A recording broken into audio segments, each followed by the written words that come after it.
ഒരു ഗംഭീര ചെസ് മത്സരം കാണാൻ വേണ്ടിയിട്ടാണ് നമ്മളിവിടെ വന്നിട്ടുള്ളത്. ഈ വേദിയൊക്കെ തന്നെ ആ സമയത്തേക്കും നിറഞ്ഞു കവിയുമെന്ന കാര്യത്തിൽ സംശയമൊന്നുമില്ല. എന്തായാലും ആ മത്സരം നമ്മളെ ആകാംക്ഷാഭരിതരാക്കുമോ എന്നുള്ളതാണ് ക്യാമറമാൻ സുധീഷ് തിരുവല്ലയും ഗൂഗിൾനാഥും നോക്കിക്കാണുന്നത്.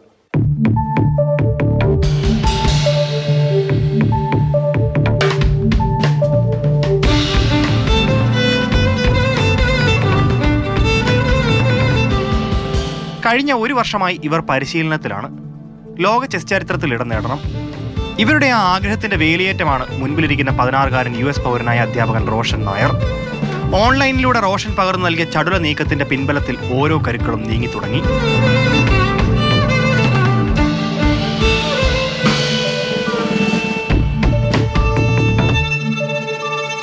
പതിനാലാം വയസ്സിൽ ഇന്റർനാഷണൽ ചെസ് ചാമ്പ്യൻഷിപ്പിൽ മത്സരിച്ച് ഒരു ചാമ്പ്യൻഷിപ്പിൽ നിന്ന് മാത്രം $7,000-ലധികം നേടിയ മിടുക്കൻ. അതുകൊണ്ട് തന്നെ ഇവരുടെ ചെസ് മോഹത്തിന് റോഷൻ അന്തിമ വാക്കായി. ബുദ്ധിയുടെ മത്സരം, കണക്കുകൂട്ടലുകളും കൂട്ടിക്കിഴിക്കലുകളും കീർകൃത്യമാക്കേണ്ട 64 ചതുരങ്ങൾ. All three games, they were very unique. They were different from one another. There were different areas that we need to focus on to improve. But all of them, like the fundamentals, like develop your pieces, control the center, they were all like trying to do that in different ways.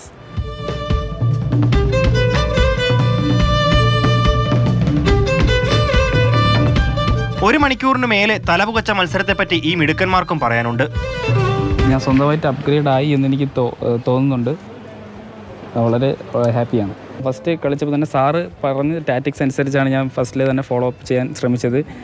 പക്ഷേ റോഷൻ എന്നെക്കാൾ നന്നായിട്ട് കളിച്ചു. എനിക്ക് ഇനി ഒരുപാട് practice ചെയ്യാനുണ്ട്. ഞാൻ ഒരുപാട് മുന്നിലേക്ക് തന്നെ വരും. ഇവിടുത്തെ കുട്ടികൾ മാറ്റുരച്ചത് ചെസ്സിനോട് മാത്രമല്ല, മാറ്റങ്ങളില്ലാതെ തുടരുന്ന ചില ചിന്താഗതികളോടുകൂടിയാണ്.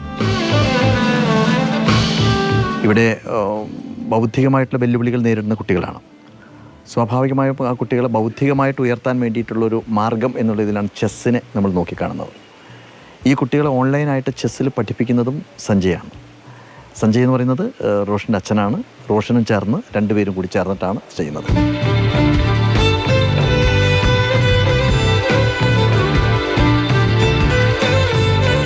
മാതൃഭൂമി ന്യൂസ്, തിരുവനന്തപുരം.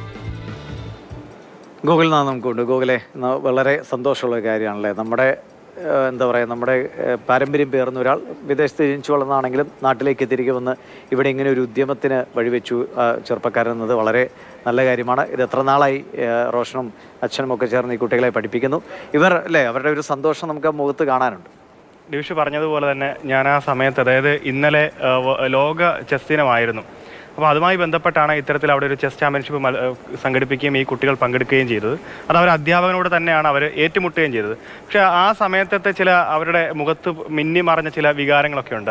അത് മത്സരവുമായി ബന്ധപ്പെട്ട് അവർ അത്രത്തോളം ചിന്താഭക്തരായിരിക്കുന്ന ഒരു സാഹചര്യമാണ് ഉണ്ടായിരുന്നത്. അപ്പോൾ ആ ദൃശ്യങ്ങളൊക്കെ പകർത്തി ഇവിടെ വന്ന തത്സമയം സ്റ്റോറിക്കാണ് എന്ന് പറഞ്ഞ് ഞാൻ ആ ഷൂട്ട് ചെയ്ത വിഷ്വൽസ് കൊടുക്കുമ്പം നമ്മുടെ വിഷ്വൽ എഡിറ്റർ വിമലേട്ടൻ എന്നോട് പറയുന്നുണ്ടായിരുന്നു, ഉറപ്പായിട്ടും ഡിവിഷ് ആയിരിക്കും അത് ചോദ്യം ചോദിക്കുമ്പോൾ തന്നെ പറയണം, ആ കുട്ടികൾ എങ്ങനെയായിരുന്നു അവരുടെ മുഖത്ത് മിന്നി മറഞ്ഞ ഭാവങ്ങൾ, അവരുടെ ആ ടെൻഷനൊക്കെ ഉണ്ടല്ലോ, ഓരോ കരുക്കൾ നീക്കുമ്പോൾ എങ്ങനെ മാറുന്നു, ആ കളി എങ്ങനെ മാറുന്നു, പിന്നെ അതുമായിട്ട് അവർ പഠിച്ചു വെച്ചിരിക്കുന്ന ചില ടാക്ടിക്സും ടെക്നിക്കുകളൊക്കെ ഉണ്ടല്ലോ, ഇങ്ങനെ മൂവ് ചെയ്ത് കഴിഞ്ഞാൽ വളരെ വേഗം വിജയിക്കാം, അല്ലെങ്കിൽ അത്തരത്തിൽ ചില മൂവുകളൊക്കെ ഇവർ മുൻകൂട്ടി പഠിച്ചു വെച്ചിട്ടുണ്ട്. അപ്പോൾ അതൊക്കെ നമ്മൾ കണ്ടുകൊണ്ടിരിക്കുമ്പം സമയം പോകുന്നതും അറിയില്ല. അത്രത്തോളം തന്നെ നമ്മളും കൂടെ ആ ടെൻഷനിലേക്ക് എത്തും. ഇവർ ജയിക്കുമോ, ഇനി അധ്യാപകൻ ജയിക്കുമോ എന്നുള്ള തരത്തിലുള്ള ചിന്തകളിലേക്കൊക്കെ ആ സമയത്ത് ഞാൻ പോയി. കാരണം ഇത് ഒരു വർഷം മുൻപ് തന്നെ ഇവർ ഈ പഠനവും ഒക്കെ ആയിട്ട് മുൻപോട്ട് പോവുകയാണ്. ആ പഠനത്തിന്റെ ഭാഗമായിട്ട് മത്സരത്തിൽ എത്തിക്കാനും സാധിച്ചു. ആ മത്സരം ഇനിയും മുമ്പോട്ട് പോവുകയും മറ്റ് ലോക ചാമ്പ്യൻഷിപ്പിലേക്കൊക്കെ മത്സരിക്കാൻ സാധിക്കണം എന്നുള്ളതാണ് ആ കുട്ടികളുടെ ആഗ്രഹം. അപ്പോൾ അങ്ങനെയാണ്